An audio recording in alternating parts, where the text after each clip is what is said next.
வாங்க ஃப்ரெண்ட்ஸ், வீடியோக்குள்ள போகலாம். நம்ம வாழ்க்கையில பிரச்சனையை தவிர்க்க முடியாது என்பது உண்மைதான். ஆனால் அதிகமான பிரச்சனையை சால்வ் பண்றப்ப கத்துக்கிறதை விட அதில் தோல்வி அடைந்தால் தான் இன்னும் நிறைய கத்துக்க முடியும். அதுபோல ஒரு பிரச்சனைக்கு ஒரு ரூட் இருக்கும் என்பது தவறு. அதுக்கு பல ரூட் இருக்கலாம். நம்ம பிரச்சனையை சால்வ் பண்ண முடியலன்னா பிரச்சனையோட வாழ பழகிக்கொள்வோம். ஆனால் அது தவறு. அப்படி பண்ணாதீர்கள்.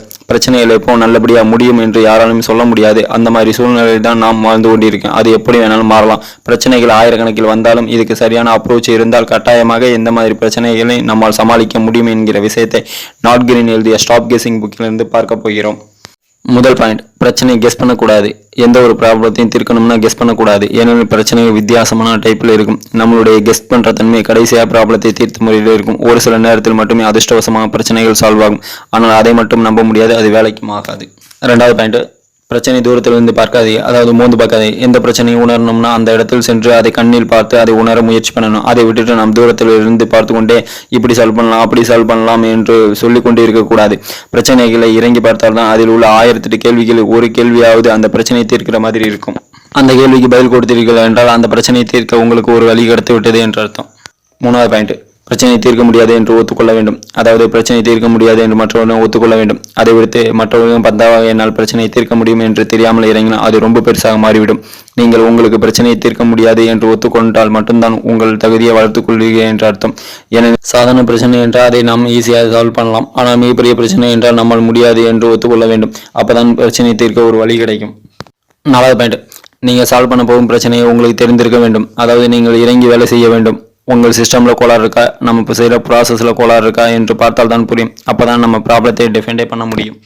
ஐந்தாவது பாயிண்ட், பிரச்சனைக்கு தேவையான மூலக்கூறுகளை நாம் தெரிந்து வைத்திருக்க வேண்டும். அதாவது நீங்கள் ஒரு டிவியை ரிப்பேர் பண்றீர்கள் என்றால் அந்த டிவி எப்படி ஒர்க் ஆகுது என்று உங்களுக்கு தெரிந்து இருக்கணும்.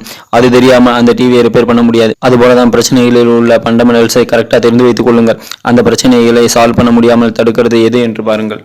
ஆறாவது பாயிண்ட், எல்லா நேரங்களையும் எக்ஸ்பர்ட், அதாவது அனுபவசாலிகள் சொல்வது சரியாக இருக்க வாய்ப்பு குறைவு. ஏனெனில் எக்ஸ்பர்ட் ஏதாவது ஒரு விஷயத்தை சொல்லிட்டு போய்கொண்டே இருப்பார்கள், இதை செய் அதை செய் என்று.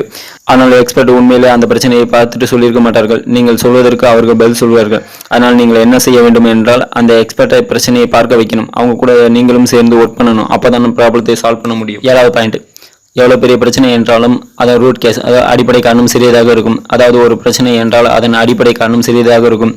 அடிப்படை காரணத்தை புரிந்து கொண்டால் மட்டும்தான் உங்களால் அந்த பிரச்சனையை சால்வ் பண்ண முடியும். அந்த அடிப்படை காரணத்தை தெரிந்து கொள்ளதான் இவ்வளவு பெரிய மெத்தடே. அந்த ரூட் கேஸ், அதாவது அடிப்படை காரணத்தை கண்டுபிடித்தீர்கள் என்றால் அவ்வளவுதான், பிரச்சனையை தீர்த்து விடலாம். எட்டாவது பாயிண்ட், ஒரு ஃபேக்டை பேஷ் பண்ணி தான், அதாவது நடந்த செயல் அடிப்படையில் தான் நீங்கள் ஒரு சொல்யூஷனோ டிசிஷனோ எடுக்கலாம்.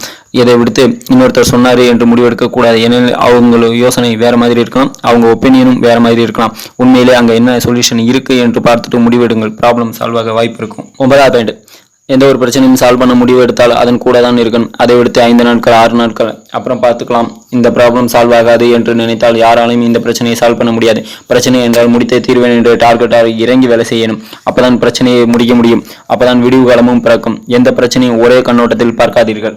தேங்க்ஸ் ஃபார் வாட்சிங். DTGS जी गोविंदराज आइए बता यूट्यूब சப்ஸ்கிரைப் பண்ணுங்க, ஷேர் பண்ணுங்க, கமெண்ட் பண்ணுங்க, பெல் பட்டனை கிளிக் பண்ணுங்க. தேங்க்ஸ்.